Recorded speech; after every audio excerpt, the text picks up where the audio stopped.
Mume wangu, hivi ni kweli nilichokisikia na kukishuhudia kwenye simu yako ni kweli unataka kufanya hivyo? Ni kweli. Ulichokiona kwenye hii simu na hata ulichokisikia yale mazungumzo. Ni kweli nahitaji kuoa mwanamke wa pili. Kumbuka, yote nilokufanyia. Nilikuwa natoroka shule. Nimeacha shule na sio kama ningekuwa sina akili shule. Yote nilikuwa nafanya kwa ajili yako.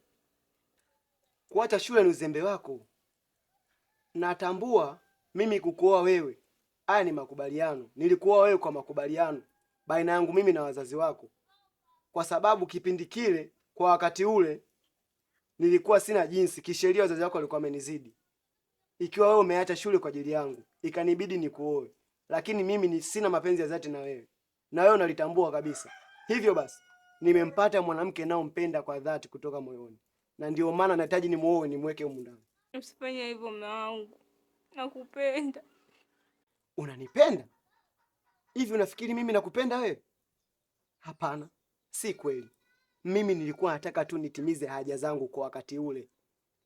Sina mapenzi ya dhati kabisa kwako wewe. Yale yote nilofanya ndo malipo yake mume wangu. Sasa sikia.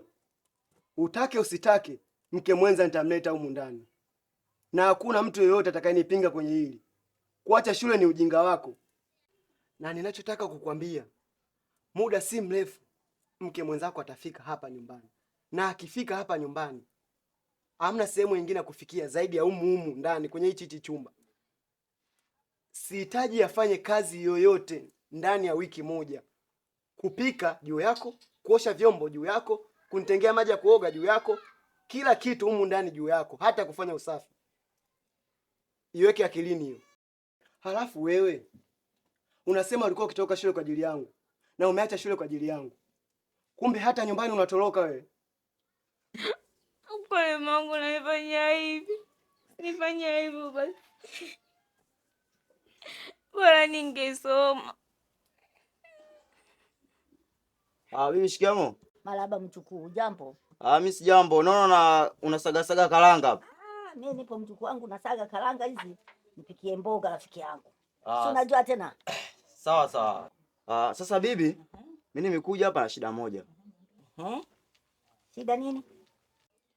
Shida yangu kuna binti nimempata. Wapi huyo? Anakaa hapo kwa Bwana Mwigu. Bwana Mwigu. Sasa yule binti kipingamizi kikubwa sana kipo kwa mjomba wake. Yaani mjomba wake amekuwa kipingamizi kikubwa sana ili nisiweze kumuoa. Huyo binti umeshampata? Mmekubaliana naye binti? Binti mimi tayari nimeshaelewana naye na tushamalizana kila kitu. Kwa hiyo nimekuja kwako wewe ili uweze kunipa ushauri. Ikiwezekana tuende mimi na wewe ili tukalimalize hili jambo bibi. Una shida. Sasa mjukuu wangu mimi nikwambie. Ndio. Mjomba anaanza kuleta vipingamizi na kati nyinyi mmeelewana. Si ndio? Ndio. Kilichobakia twende kwa mjomba tukamuombe. Ndio. Kama akikubali mjomba, tutoe chochote kile. Basi mimi nashukuru sana bibi kwa hilo. Asante. Mimi naona basi nikuache uendelee na shughuli zako.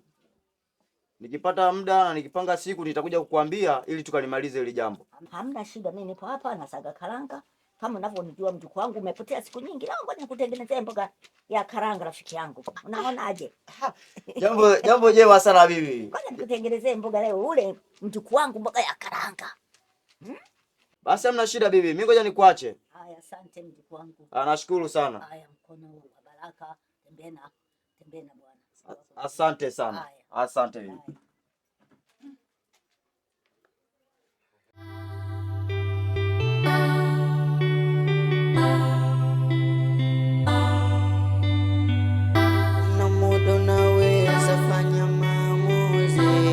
Hadi akawatesa wengine, nami moyo kwa kumpoteza nayempenda, kumkosa yule mtu unayempenda, maumivu yake usipime, bora nibaki. Sasa hapo Chadi, huu chafu huu wote ungetoa, ungesafisha huu wote, kuna maua humo, kuna hii majani hao unatoa, unasafisha moto unatoa, usiweke uchafu. Alafu mbona mawe nataka nyoke hivi, sio pinde chuma kinyoke hivi, sio nielewa sawa. Sasa na majani haya inabidi ya katikati, yani uyachongee kinamna fulani hivi, yani asikie hivi, maana yanaleta show mbovu. Njoo na haya yote haya inabidi uyakatikatie hivi, maana kesho unaweza kuwa na ugeni hapa, tegemea mazingira yakiwa machafu hivi. Na hiki kingamuzi hivi kinasoma kweli? Kingamuzi kusema kweli mjomba, kuna muda huwa kinasumbua sana, na hisi dishi na tikisika mno. Sawa hapa hiki. Na hisi tatizo litakuwa kwenye huu mti huu. Ni bora nikakihamisha hapa nikae kule nyuma kule. Hapa itakuwa upepo unasumbua sana. Nitamchukua hata ganja hapa na mwenzie waje wawili wale kidogo na jitahidi sana hapa. Huyu nani tena?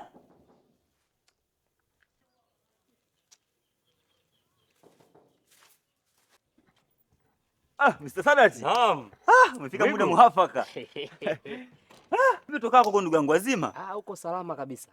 Kweli na utupo tutafanya usafi na mjomba wangu hapa na mazingira haya nimeshatoka kuelekeza bwana kesho. Sasa nakotoka huko nimetoka kuongea na blaza. Ndio. Akaniambia fresh ratiba zake kaziweka sawa. Kwa kesho tunaweza tukaibuka naye. Kesho kama naiona hivi. Kwa hiyo yule blaza ni mtu wa mambo makubwa. Kwa hiyo kesho kidogo zingatia. Ni sasa dati. Yaani ndio kama mfundisha mambo kubweka. Jukumu lake analija ni kubweka. Hilo niachie mimi baba. Yaani nakwambiaje?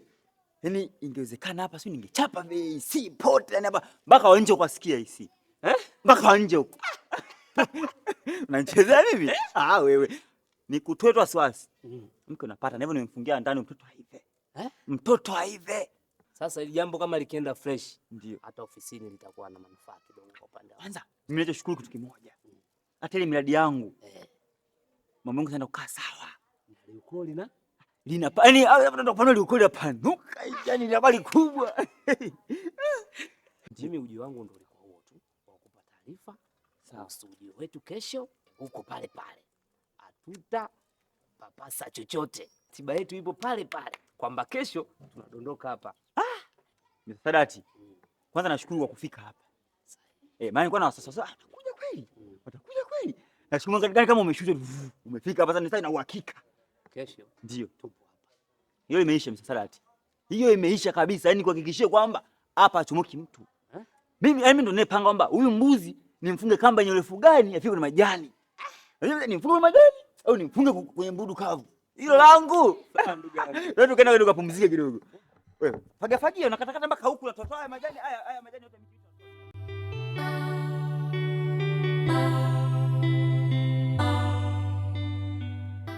Dukani. Karibu. Asante.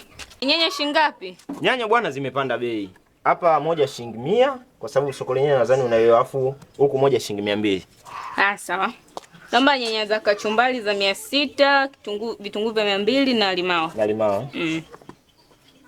Kachumbari. Nikupe za 100 au za 200? Nige za 200. Sawa. Nawe kwa kupenda vizuri, zungumza unachotaka kuzungumza. Nyongeza, usahau nyongeza. Makambako nyanya dili na kitunguu Kitunguu vya 200. Vya 200? Na limao 200, 600, sawa, itakuwa imeisha. Haya, karibu tena mteja wangu. Asante.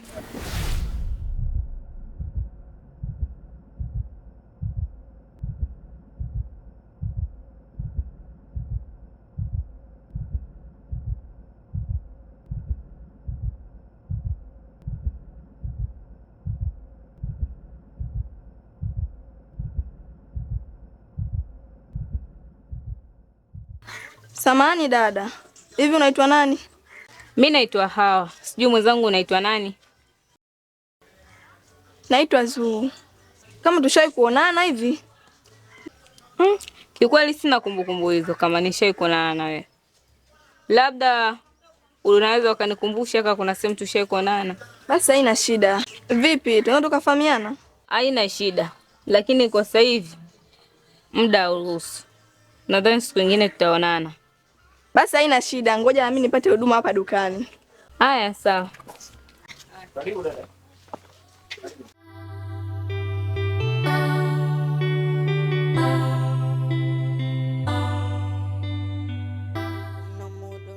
Hivi Chris, kati ya Jay Melody na Mbosso unamkubali nani hapo?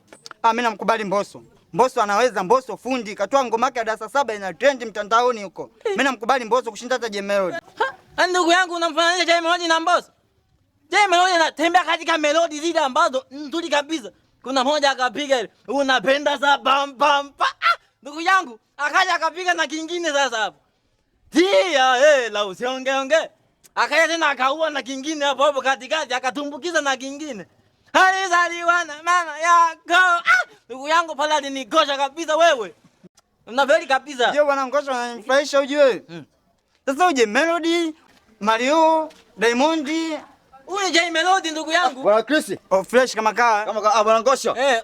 Naona mmetulia kijioni mnapiga stories hapa na pale. Nipo na ndugu yangu eti anamfananisha Jay Melody na Mbosso kabisa. Ana akili timamu unavyomuona. Bwana ngosha mimi hapo umenipeleka mbali. Mimi masuala ya muziki mwenyewe sielewi kabisa yani. Sasa ndugu yangu ulikuwa unatoka wapi huko? Huko nimetokea kwa Bibi Timo nienda kumuelekeza masuala yetu tuliongea siku ile. Masuala gani tena kwa Bibi Timo? Bwana Chris, kuna mambo fulani hivi, kuna mambo fulani hajakaa sawa kwa hiyo naweka sawa.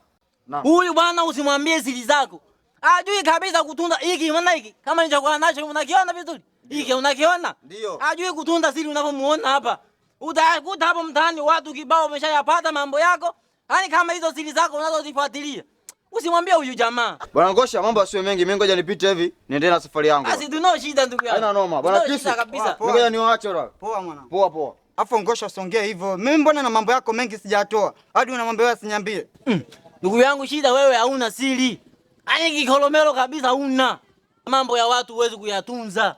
Utaniambia nini kuelewe bwana? Sikiza sasa. Wewe unaonekana hata siri zako zingine utonyambia. Mimi naondoka. Nenda bana.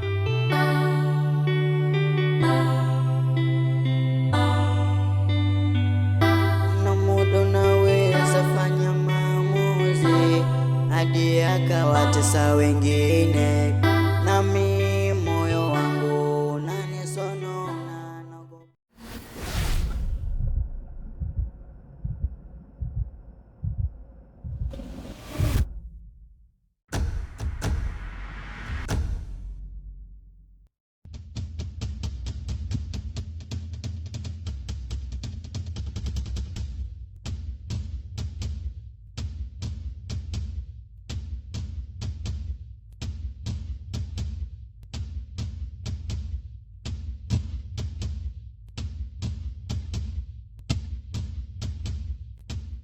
Hivi wewe ni nani katika nyumba yangu?